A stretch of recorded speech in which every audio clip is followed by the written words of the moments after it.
Obrigatoriedade de entrega. Está lá no artigo 2º da Instrução Normativa 1690. E nós não temos alterações em relação ao ano passado, exceto alguns valores que foram modificados. São 7 condições. A primeira diz respeito ao rendimento tributável sujeito a ajuste na declaração. Que rendimentos são esses? Exemplifico alguns: rendimento do trabalho, rendimento de aluguel, que no somatório tenham superado de 1º de janeiro a 31/12 de 2016 a importância de R$ 28.559,70. Outra condição de obrigatoriedade que diz respeito a rendimentos é com relação aos rendimentos isentos e não tributáveis e rendimentos tributados exclusivamente na fonte.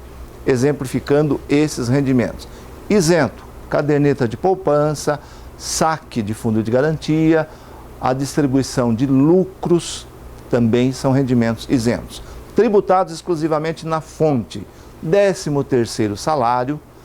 Nós temos prêmios, em geral, prêmios de loteria, por exemplo. Se você receber um prêmio, esse valor é tributado exclusivamente na fonte. Se o somatório desses valores superar R$ 40 mil, isoladamente te obriga à entrega da declaração de 2017.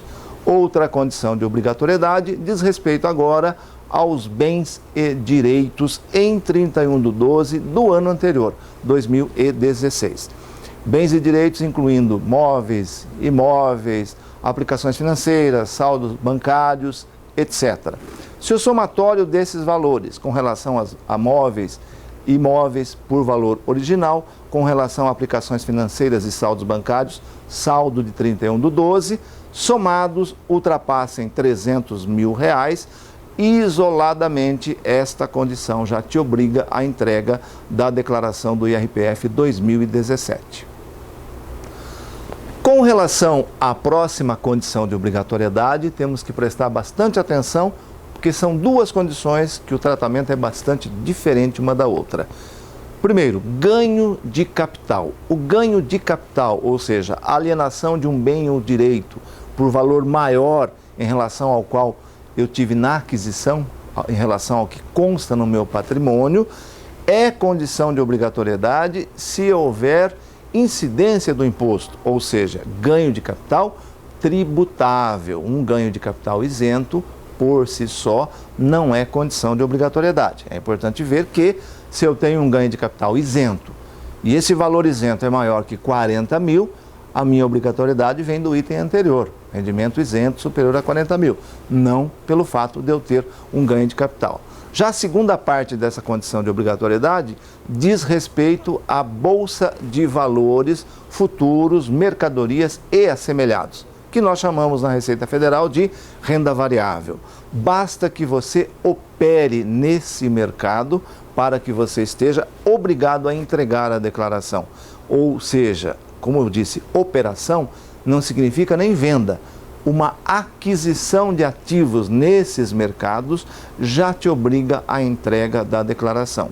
Uma venda de um ativo, ainda que com prejuízo, por si só, é condição de obrigatoriedade de entrega da declaração de 2017. Atividade rural.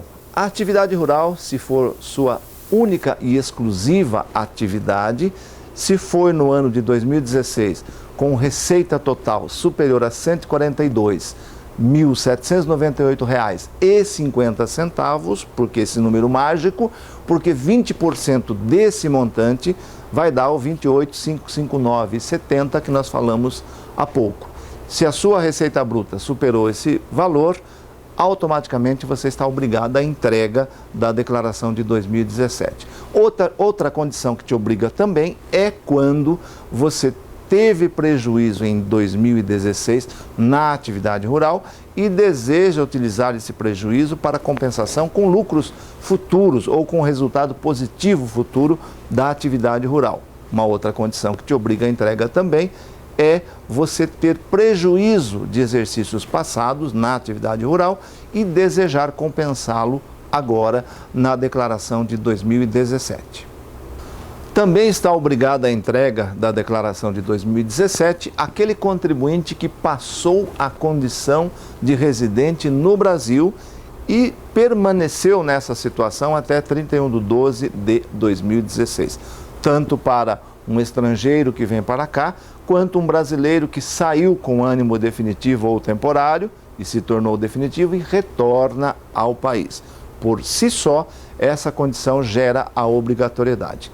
E finalizando, nós temos aquela condição que está no artigo 39 da Lei 11.196, que diz respeito à alienação de bens imóveis residenciais para aquisição de outros bens imóveis residenciais, isso num período de 180 dias, contados como termo de início a assinatura do contrato, como termo final o pagamento do imóvel ou dos imóveis residenciais adquiridos. Quem usou esse benefício, por se tratar de uma isenção que pode ser usada uma vez a cada 5 anos, é por si só condição de obrigatoriedade e o contribuinte importa os dados do programa de ganho de capital e entrega a sua declaração. Se o contribuinte está obrigado à entrega da declaração e ele conste como dependente na declaração de um outro declarante, observados aqui as condições de dependência, ele supre essa obrigatoriedade de entrega, desde que seja oferecida a tributação ao eventual rendimento que ele possua e nessa declaração sejam informados todos os seus bens, direitos, dívidas e ônus reais. Outro caso de dispensa é quando o cônjuge possui declaração, ou melhor, possui bens em comum, cujo valor supere R$300 mil e por isso existe a obrigatoriedade, mas o outro cônjuge declara e informa os bens e este cônjuge não possui bens privativos acima de 300 mil. Também nesse caso, supre a entrega. Lembrando que, mesmo desobrigado, qualquer contribuinte pode entregar a sua declaração do IRPF 2017. E neste caso, ainda que venha a entregar após o prazo, não há multa, uma vez que não está obrigado em nenhuma das 7 condições de obrigatoriedade que acabamos de ver.